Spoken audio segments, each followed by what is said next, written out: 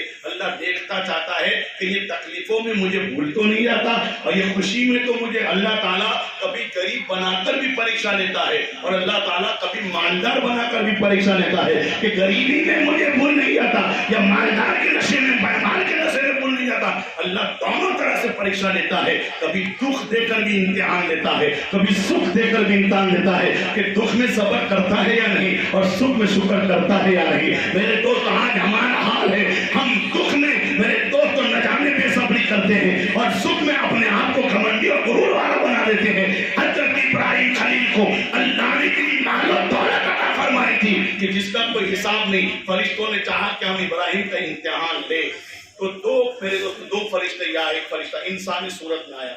حضرت ابراہیم خلیل اپنی ساری بکریاں اور سارے جانوروں کو لے کر ایک جنگل کے اندر میرے دوست کو چرا رہے تھے اور اللہ کا ذکر کر رہے تھے۔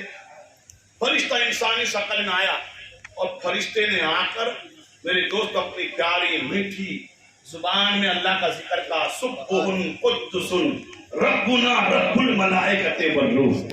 یہ دعا جو آپ تراویح کے اندر 4 رکعت کے بعد پڑھتے ہیں سبحان قدس ربنا رب الملائکۃ والروح، یہ فرشتے نے ذکر کیا۔ آپ نے بھی بار بار ذکر سنا اللہ کا نام۔ ہم تو میرے تو علی کا کوئی ناز شریف پڑھنے والا علی کا نام لے تو بندر کے بندر اچھاڑتا اور علی کی اولاد کو گالیاں دے، یہ ہماری محبت ہے۔ علی علی علی علی علی علی علی علی علی علی کرے نا، اور علی کے نام پر نماز پڑھنے کی بات آئے تو ہمارا بھائی نظر نہ آئے۔ یہ محبت نہیں ہے، وہ دکھاوا ہے، اور دکھاوا اللہ کی بارگاہ میں کبھی قبول نہیں ہوتا ہے۔ محبت دل سے ہوتی ہے۔ ہمارے خاکیوار میں کئی سال پہلے خریف نواز کے بارگاہ میں ایک ہندو قوال آیا، ڈھولکا بجاتے بجاتے بجاتے بجاتے غریب نواز کا نام لے رہا تھا تو ہمارے بھائی کوئی 10 دیتا تھا، کوئی 50 دیتا تھا، کوئی 100 دیتا تھا۔ کہا دیکھو نا غیر مسلم بھی میرے خواجہ کی تعریف کرتا ہے۔ میں نے کہا تعریف نہیں کرتا، یہ تمہارے خواجہ کا مذاق کرتا ہے، تمہیں بے وقوف بناتا ہے۔ اگر تمہیں خواجہ سے اتنی محبت ہے کہ جب تمہارا غریب بھائی تمہارے دروازے پر آ کر نبی کے نام پر مانگتا ہے، علی کے نام پر مانگتا ہے، خواجہ کے نام پر مانگتا ہے تو تو روپیہ دینے کو تیار نہیں اور یہاں خواجہ کا نام غیر مسلم لے لے۔ اگر وہ جانتا ہے کہ جب خواجہ اتنی شان والا ہے تو خواجہ کو مانتا ہے، خواجہ کے نبی کو کیوں نہیں مانتا، خواجہ کے خدا کو کیوں نہیں مانتا؟ میرے دوست یہ بے وقوف تمہیں بنا رہے۔ بات بتا رہا ہوں، حضرت ابراہیم خلیل کے سامنے آ کر وہ فرشتہ جو انسانی صورت میں آیا انہوں نے کہا سبحان قدس ربنا رب الملائکۃ والروح۔ جیسے ابراہیم کے کانوں میں آواز ٹکرائی، ابراہیم اپنے رب کا نام سن کر مچل گئے، جھوم اٹھے۔ میرے رب کا ذکر جنگلوں میں کرنے والا کون؟ یہ بیابان میں میرے رب کا نام لینے والا کون؟ حضرت ابراہیم خلیل اللہ سے بڑی محبت کرتے تھے۔ ایسے اللہ تعالیٰ کسی کو اپنا دوست نہیں بناتا ہے۔ تم تو ابھی تک اپنے ماں باپ کے دوست نہیں بن سکے، اپنے پیر کے صحیح معنوں میں دوست نہیں بن سکے۔ اللہ کا دوست بننا بہت دور کی بات ہے۔ پہلے اپنے گھر والوں کے پیارے بنو۔ ہم اپنے گھر والوں کے اچھے نہ بن سکے۔ حضرت ابراہیم خلیل نے سنا میرے رب کا نام ذکر کرنے والا جنگل میں کون؟ چاروں طرف دیکھا تو نورانی شکل والا انسان نظر آیا، اپنے پاس بلایا، کہا کیا ہے؟ ابھی تو نے تو ذکر کیا نہیں، ابھی تو نے میرے خدا کا نام لیا، ذرا ایک بار میرے خدا کا نام پھر سنا دے، جوش سے اور سبحان اللہ۔ حضرت ابراہیم خلیل کہتے ہیں تو نے جو ابھی میرے رب کا نام لیا نا سبحان قدس ربنا رب الملائکۃ والروح، ایک بار پھر سنا دے نا، ایک بار پھر سنا دے۔ حضرت خلیل آج میرے دوست کہہ رہے ہیں ایک بار سنا دے۔ وہ فرشتہ جو انسان کی صورت میں آیا تھا امتحان لینے کے لیے، اس نے کہا ابراہیم پہلے تو میں نے اپنی مرضی سے کہا، اب تیری مرضی سے اگر کہلوانا ہے تو کچھ دینا پڑے گا. میرے دوست آج کل اگر کوئی مولانا کوئی تعویذ واویز کا نذرانہ مانگے یا کوئی کرے، مولوی تو علم بیچتے ہیں، اور فرشتوں کو آپ کیا کہیں گے؟ اللہ کا نام بیچتا ہے ایسا کہیں گے فرشتے کو؟ حالانکہ فرشتے کے بارے میں ہمارا ایمان ہے کہ جو بھی فرشتہ ہے وہ گناہوں سے معصوم ہوتا ہے، وہ گناہوں سے پاک ہوتا ہے، اس کو تو پیسوں کی ضرورت نہیں. مگر میرے دوستوں کبھی کبھی آزمائی سے کبھی کوئی ہماری پریکشا ہوتی ہے کہ اللہ کے نام پر ہم دے سکتے کہ نہیں دے سکتے. تو میرے دوست ابراہیم خلیل سے وہ فرشتہ کہنے لگا نام تو لوں مگر بتاؤ اب تم اپنی مرضی سے چاہتے ہو تو اس کے بدلے میں کچھ دینا پڑے گا، کچھ دینا پڑے گا. ہاں تو 50-500 دینے میں بھی ہم کو بھاری پڑتے. ابراہیم خلیل کہتے ہیں میں دوں گا. کیا دوں گے؟ یہ جتنی میری بکریاں ہیں، گھوڑے ہیں، اونٹ ہیں، ایک بار تو میرے خدا کا نام مجھے پھر سے سنا دے، آدھا تجھے دے دوں گا. ہے دنیا میں آج ایسا کوئی اللہ والا جو آدھا دینے کے لیے تیار ہو جائے؟ جو میرے دوست کو مسجد کی ڈول میں 5 روپے کا سکہ ڈھونڈ کے ڈالتا ہو وہ آدھا کیا دے گا؟ کہ ایک بار اللہ کا نام سنا دے، ایک بار آدھی دولت، آدھی ملکت، آدھی چیز تجھے دے دوں گا. میرے دوست فرشتے نے کہا سبحان قدس ربنا رب الملائکۃ والروح. کہہ دیجیے یہ سبحان ادب نے فرشتوں سے کہلوایا، اللہ کے پیاروں نے کہا سبحان اللہ سبحان قدس ربنا رب الملائکۃ والروح. میرے دوست اللہ کے خلیل نے سنا، پھر میرے دوستوں اللہ کی محبت میں جھوم اٹھے، مچل گئے. کہا ایک بار پھر میرے رب کا نام سنا دے، ایک بار پھر میرے رب کا نام سنا دے. فرشتے نے کہا اب کیا دوں گے؟ پہلے تو آدھا دے دیا، اب کیا دوں گے؟ کہ جو آدھا بچا ہے وہ بھی تو لے لے، جو آدھا بچا ہے وہ بھی تو لے لے، مجھے اپنے رب کا نام سنا. فرشتے نے پھر رب کا نام لیا سبحان قدس ربنا رب الملائکۃ والروح. میرے دوست جتنی دولت تھی، روپیہ، پیسہ، مال، خزانہ، بکریاں، اونٹ، اس لیے اس زمانے میں میرے دوستو یہ بکریاں قیمتی مال سمجھا جاتا تھا. سب ابراہیم خلیل نے دے دیا. میرے دوست پہلے آدھا دیا پھر پورا دے دیا. جتنی بکریاں گھین کے نہیں، پتلی پتلی نکال کے نہیں. یہاں تو قربانی میں بھی دیتے ہیں تو اچھا گوشت اپنے گھر کے لیے، ہڈے غریبوں کے، کلیجی اپنے گھر میں، بیٹا اپنے گھر میں. میرے دوست اچھا اچھا نارنگین میرے دوست سب اپنے گھر میں، اور میرے دوستو پلاچے پلاچے ادھر جائے. یہ حال ہے ہمارا. میرے آقا فرماتے سب سے بہترین مسلمان وہ جو اپنے لیے پسند کرے، اپنے بھائی کے لیے پسند کرے. آج یہ میرے دوستو ہمارے اندر نہیں رہا. آج ہم تو اتنے خطرناک ہے کہ اگر کوئی چیز کسی کی ہو، کب ہماری ہو جائے اسی پر ہماری دانت ہے، اسی پر ہماری نظر ہوتی ہے. کب وہ بیچنا چاہے اور میں خرید لوں، کب وہ مجبور ہو جائے اور اس کا گھر میرا ہو جائے، کب وہ میرے دوستوں مصیبت سے پھنس جائے اور اس کی میرے دوستوں چیز ہماری ہو جائے. ہم یہ سوچ کے بیٹھے. ایک زمانے کا مسلمان ہوتا کہ جب کسی مسلمان کو تکلیف میں دیکھتے تھے تو میرے دوستوں مسلمان اپنی دولت سے اپنے بھائی کی تکلیفوں کو دور کرتا. اور جب تک ایسے مسلمان دنیا میں تھے، زمانے میں دیکھا ہر طرف اسلام کا بول بالا اور اسلام کا ہی پرچم لہراتا نظر آتا تھا. میرے دوست اسی لیے تو کہا خود ہی کو بلند اتنا کہ ہر تقدیر سے پہلے خدا خود بندے سے پوچھے بتا تیری رضا کیا ہے. ابراہیم خلیل نے کہا ایک بار پھر میرے رب کا نام سنا دے، ایک بار پھر میرے رب کا نام سنا دے. فرشتہ جو انسان کی صورت میں آیا تھا، ابراہیم پہلے سنایا تو آدھا دے دیا، پھر سنایا تو پورا دے دیا. اب تمہارے پاس بچا کیا ہے دینے کے لیے؟ اب تمہارے پاس بچا کیا ہے دینے کے لیے؟ اب تمہارے رب کا نام لوں گا تو تم کیا دو گے؟ ابراہیم خلیل کی محبت دیکھو، پیار دیکھو، اللہ سے الفت دیکھو. ابراہیم خلیل کہتے ہیں یہ ساری بکریاں تو تجھے مل گئی مگر اس کو چرانے والے کی تو ضرورت پڑے گی، تو چرانے والا تو رکھنا پڑے گا. ایک بار میرے خدا کا نام سنا دے، میں ساری زندگی تیری بکریوں کا چروایا بن کر چلانا. میرے دوست جب ایسا بنتا ہے تب میرے نبی ایسی ذات کے بارے میں کہتا ہے من کان للہ کان اللہ لہ. جو اللہ کا ہو جاتا ہے اللہ بھی اس کا ہو جاتا ہے. آج ہم دعاؤں پر دعائیں کرتے ہیں, التجا پر التجا کرتے ہیں, مگر میرے دوستوں نہ خدا کی رحمت ہمارے پاس آتی ہے نہ خدا کی مدد ہمارے پاس آتی ہے. ہم سوچتے ہیں بات کیا ہے, ہم رب سے مانگتے ہیں, رب دیتا نہیں. ابراہیم خلیل نے مانگا بھی نہیں مگر نمرود کی آگ کو گلزار کر دیا. اسماعیل جبی نے مانگا بھی نہیں مگر چوری کو چلنے سے بچا لیا. اللہ کے خلیل نے دعا کر دی, اے اللہ تیرے محبت میں اپنی بیوی اور اپنے بچے کو یہ بیابان میں چھوڑ کر جا رہا ہوں. میں دعا کرتا ہوں کہ دنیا کی ہر نعمت مکہ میں نظر آئے. آج بھی ہم دیکھتے ہیں مکہ میں چاروں طرف ریتی ہی رہتی ہے, نہ وہاں سفرجل ہوتا ہے نہ وہ کیری ہوتی ہے, نہ میرے دوستوں وہاں پر دوسرا پھل فروٹ ہوتا ہے نہ کیلا پیدا ہوتا ہے. مگر جو بھی مکہ میں گیا ہے, جو بھی حج کے لیے گیا ہے, ان سے پوچھئے دنیا کے اندر جو جو چیزیں ہوتی ہے وہ گھر والے نہیں کھاتے ہوں گے مگر مکہ میں جانے والوں کو اللہ نعمت عطا فرماتا ہے. وہاں ہوتی نہیں ہے مگر اول قسم کی چیزیں آپ کو مکہ میں ملتی ہے. کیا ہے یہ حضرت ابراہیم خلیل کی دعا کا صدقہ ہے. پوری دنیا کی اچھی ون نمبر کی چیز وہاں پر ملتی. کیوں؟ ابراہیم خلیل نے دعا کی, اللہ دنیا کی ہر نعمت یہاں پہنچا, میں نے تیرے لیے اپنے بیٹے کو. میرے تو بات کیا ہے تو علماء فرماتے ایک عالم بہت بڑی تقریر کر رہے تھے, لمبی چوڑی تقریر کرتے وہاں سے ایک اللہ کے ولی کا گزر ہوا. مستی میں جھومتے جھومتے سیف اللہ بابا تھے, سیف اللہ بابا جیسے تھے چلے جا رہے تھے, مستان تھے, منسوخ تھے.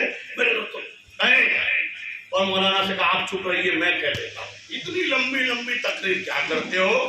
ان کو خالی دو لفظوں کا کیا کہا, بس اتنا کہہ لو تم اس کی مانو وہ تیری مانے گا.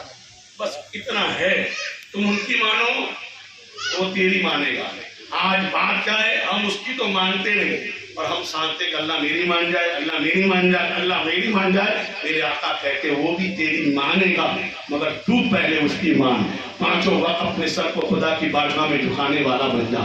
صاحب نصاب ہے تو قربانی اور زکات دینے والا ہو جا. صاحب استطاعت ہے تو حج کو ادا کرنے والا بن جا. پڑوسیوں کا حق ادا کر, ماں باپ کا حق ادا کر, بیوی بچوں کا حق ادا کر, بھائی بہن کا حق ادا کر. جیسے بھی ہوگا تو میرے کو تو اس کی کرے گا تو وہ تیری کرتا نظر آئے گا. خود ہی کو کر بولا اتنا کہ ہر تقدیر سے پہلے خدا خود بندے سے پوچھے بتا تیری رضا کیا ہے. میرے دوستوں باقی تو بہت ساری ذہن میں آج کے وقت ہو رہا ہے, اس لیے میرے دوستوں آخر میں بتاؤں. دیکھو ابراہیم خلیل نے محبت کی تو خالی دکھاوا زبان کی محبت نہیں, جب اس کی رب کے نام پر مانگا گیا تو ابراہیم نے ذرا بھی سوچا نہیں کہ بیوی کے پوچھوں کہ نہیں.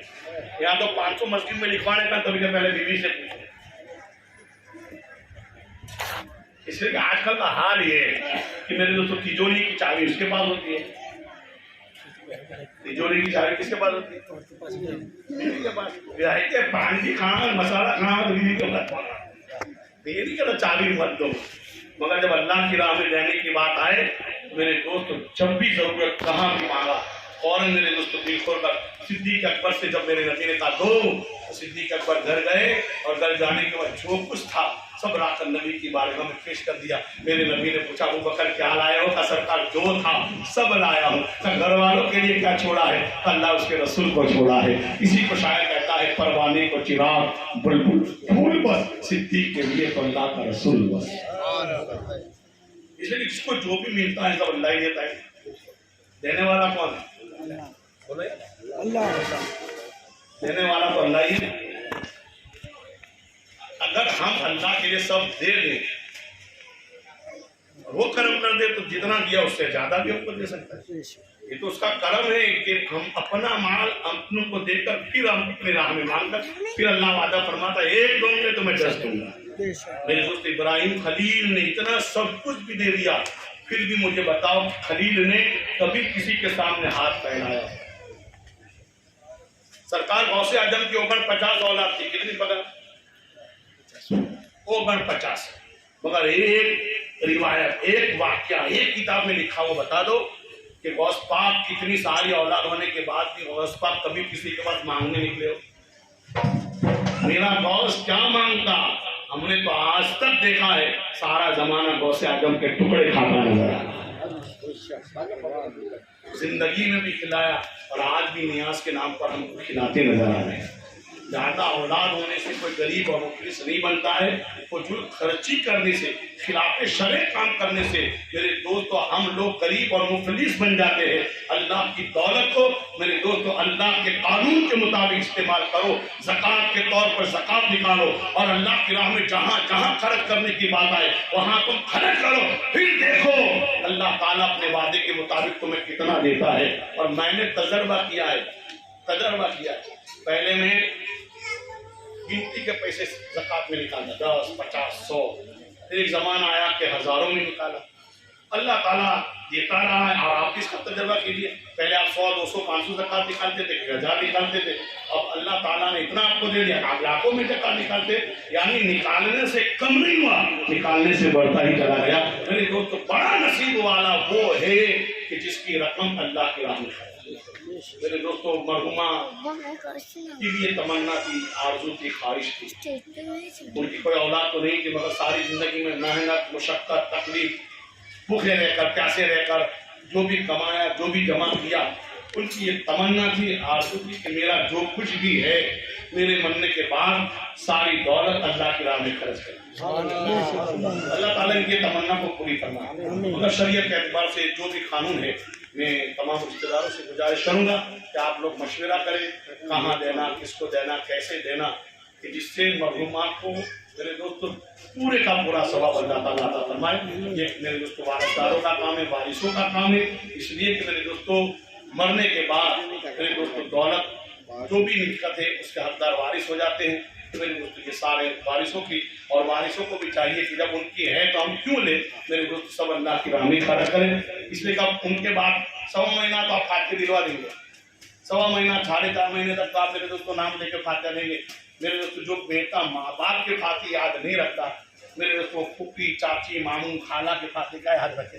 تو میرے دوستوں جو کچھ بھی ہے ایسے کاموں میں یہ پیسہ دیجیے، ایسے کاموں میں پیسہ دیجیے کہ ساری زندگی ان کو ثواب ملتا ہے، جس کو صدقہ جاریہ کہتے ہیں۔ میرے صدقہ جاریہ میرے سرکار فرماتے ہیں مرنے کے بعد سارے عمل بند کر دیے جاتے ہیں، نامہ عمل کا دفتر، مگر کچھ کام ایسے ہیں کہ جس کا جواب مرنے کے بعد بھی قبر میں اللہ تعالیٰ مرنے والے کو عطا فرماتا ہے۔ جیسے میرے دوستوں مسجد بنا دی، مدرسہ بنا دیا، تو جب تک وہ مسجد رہے گی، مدرسہ رہے گا، میرے دوستوں اس کا ثواب مرنے والے کو ملتا رہے گا۔ کسی عالم دین کو آپ نے کتاب وغیرہ خرید کر دے دی، لوگوں نے مدرسے میں بچوں کو کتاب دے دی، جب تک وہ کتاب پڑھی، کتاب پر اس نے عمل کیا، اس نے دوسروں کو سمجھایا، جب تک وہ لوگوں تک پہنچتی رہے گی بات، تب تک میرے دوستوں تمہارے مرنے والے کو ثواب ملتا رہے گا۔ اور نیک صالح اولاد مرنے کے بعد اپنے پیچھے اگر نیک اولاد چھوڑی ہے تو اولاد جو بھی نیکی کرتی رہے گی اس کا ثواب بھی میرے دوستوں اللہ تعالیٰ عطا فرمائے گا۔ تو میرے دوستوں مرحومہ کی یہ وصیت بھی تھی، تمنا بھی تھی، آرزو بھی تھی، آپ لوگ اپنے اپنے حساب سے مشورہ وغیرہ کر کے میرے دوستوں شریعت کے مطابق کام کیجیے تاکہ اللہ تعالیٰ آپ کو بھی اس کا بہترین بدلہ عطا فرمائے، مرنے والے کو بھی اپنا بہترین بدلہ عطا فرمائے۔ کیا بھروسہ ہے زندگانی کا، آدمی بول بولا ہے پانی کا، اس استقامت پیغام میں سفر دیتی ہے، زندگی موت کے آنے کی خبر دیتی ہے۔ وآخر دعوانا الحمدللہ رب العالمین۔ لوگ بند کر کے وہ نہیں